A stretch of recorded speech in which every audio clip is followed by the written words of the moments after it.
বৰহাটত বিপ্লৱী শিল্পী ৰাজীৱ হদিয়াদেৱলৈ একাজলি শ্ৰদ্ধাঞ্জলি অসম জাতীয়তাবাদী যুৱ ছাত্ৰ পৰিষদৰ। চৰাইদেউ জিলাৰ বৰহাটত অসম জাতীয়তাবাদী যুৱ ছাত্ৰ পৰিষদ বৰহাট আঞ্চলিক সমিতিৰ উদ্যোগত বিপ্লৱী শিল্পী ৰাজীৱ হদিয়াদেৱক শ্ৰদ্ধাঞ্জলি জ্ঞাপন কৰে। জাতীয় জীৱনৰ প্ৰতিটো পল চেতনাৰে উদ্বুদ্ধ শোষিত জনগণৰ মুক্তিৰ পথৰ সন্ধানত এখোজ দি জাতিক জগোৱা খুব কম বয়সীয়া অথচ প্ৰতিধ্বনি কণ্ঠৰ যোগেদি দেশপ্ৰেমৰ চানেকি দাঙি ধৰা সংগ্ৰামৰ বৰভেটি অধিক শক্তিশালী ৰূপত আগুৱাই নিয়ে। অসমী আইৰ মৰমৰ কণ্ঠশিল্পী ৰাজীৱ হদিয়াৰ আকস্মিক বিয়োগত সমগ্ৰ অসমবাসী মৰ্মাহত হৈ পৰে। উক্ত অনুষ্ঠানত অসম জাতীয়তাবাদী যুৱ ছাত্ৰ পৰিষদ চৰাইদেউ জিলা সমিতিৰ সাধাৰণ সম্পাদক লংকেশ্বৰ গগৈ, যুটীয়া সম্পাদক সুৰজিৎ বুঢ়াগোহাঁই, বৰহাট আঞ্চলিক সমিতিৰ সভাপতি ভাস্কৰ বৰঠাকুৰ, সম্পাদক অৰুণ সিঙৰ লগতে বহু সংখ্যক বিশিষ্ট ব্যক্তি উপস্থিত থাকে। যদি ভিডিঅ'টো ভাল লাগিলে জিলা সমিতিৰ অন্তৰ্গত লগতে এনে ভিডিঅ' বৰহাট আঞ্চলিক সমিতিৰ উদ্যোগত আৰু বৰহাট পাৰ্টি ৰাইজৰ সহযোগত আজি একাজলি শ্ৰদ্ধাঞ্জলি অনুষ্ঠান আয়োজন কৰিছে।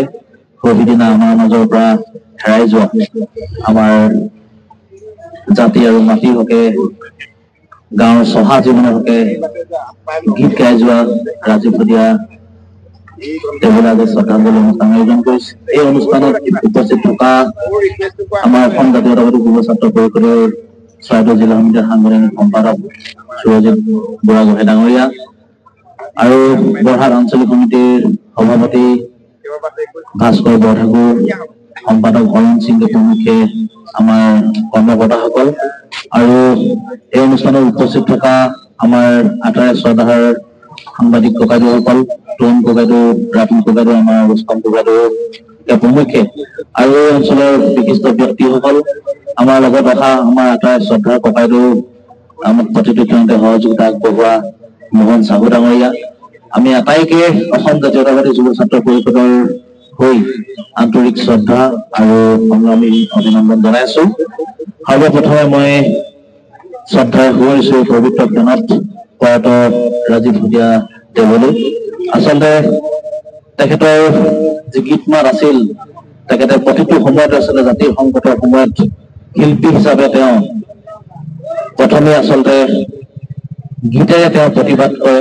আমি সকলোৱে জানো আজি তেওঁৰ দেহাৱসানত আচলতে সমগ্ৰ জনগণে তেখেতক শ্ৰদ্ধাৰে সোঁৱৰিছে, শ্ৰদ্ধাঞ্জলি জনাইছে। আমি আজি এই পবিত্ৰ ক্ষণৰ পৰা তেখেত য'তেই আছে শান্তিত থাকক আৰু তেখেতে তাৰ পৰা আমাক আশীৰ্বাদ কৰক যাতে আমি তেখেতৰ যি আদৰ্শ আছিল, তেওঁ জাতিটোৰ প্ৰতি থকা যি আদৰ্শত যি ত্যাগ আছিল, গীতেৰে তেওঁ আমাৰ জনগণক যেনেকে সজাগ সচেতন কৰিবৰ কাৰণে যেতিয়া জাতিটোৰ কাৰণে সংকট আহে এই মুহূৰ্তত যি তেওঁ ত্যাগ কৰিছিল, আদৰ্শ দেখাইছে, এই আদৰ্শ ত্যাগক যাতে আমি নৱপ্ৰজন্ম ছাত্ৰ ছাত্ৰীসকলৰ মাজত আমি যাতে জীয়াই ৰাখিব পাৰো, আমি তেখেতে তাৰ পৰা আমাক আশীৰ্বাদ কৰক, আমি তাকে কামনা কৰিছো আৰু পৰিয়ালবৰ্গলৈ আমি গভীৰ সমবেদনা জনাইছো।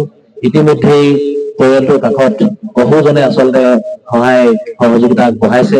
গতিকে আমাৰ আজি অসম জাতীয়তাবাদী যুৱ ছাত্ৰ পৰিষদৰ কেন্দ্ৰীয় সমিতিৰ এটি সজাতি দল সাধাৰণ সম্পাদক ৰাতুল বৰগোহাঁইকে প্ৰমুখ্যে এটি সজাতি দল গৈ আমাৰ আটাইৰে শ্ৰদ্ধাৰ সন্মানীয় সভাপতি পলাশ চাংমাই ডাঙৰীয়াৰ নেতৃত্বত আজি তেখেতৰ হদিয়াস্থিত বাসগৃহত উপস্থিত হৈ আমাৰ পৰিয়ালৰ পৰা আমাৰ কেন্দ্ৰীয় সমিতিৰ আমাৰ যুৱ ছাত্ৰ পৰিষদৰ ফালৰ পৰা তেখেতক 1 লাখ টকা আচলতে সহায় আগবঢ়াইছে।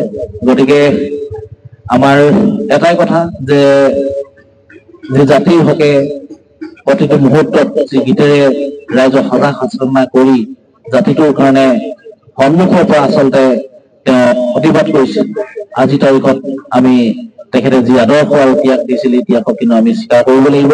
গতিকে ৰাজীৱ হদিয়া নহয়, ৰাজীৱ হদিয়া আচলতে এটা জাতিৰ সত্তা, সাংস্কৃতিক সত্তা বুলি ক'ব লাগিব। গতিকে সমগ্ৰ অসমতে আজি তেখেতক সোঁৱৰিছে, শ্ৰদ্ধাৰে শ্ৰদ্ধাঞ্জলি জনাইছে। গতিকে পবিত্ৰ ক্ষণত আমি পুনৰবাৰ তেখেতক শ্ৰদ্ধাঞ্জলি জ্ঞাপন কৰি আমাৰ ক'ব লগা দহাৰ সামৰি মাৰিছো আৰু এনেদৰে মহান অনুষ্ঠান আয়োজন কৰাৰ কাৰণে বৰহাট আঞ্চলিক সমিতিৰ সভাপতি সম্পাদকসকলক ধন্যবাদ জনাইছো।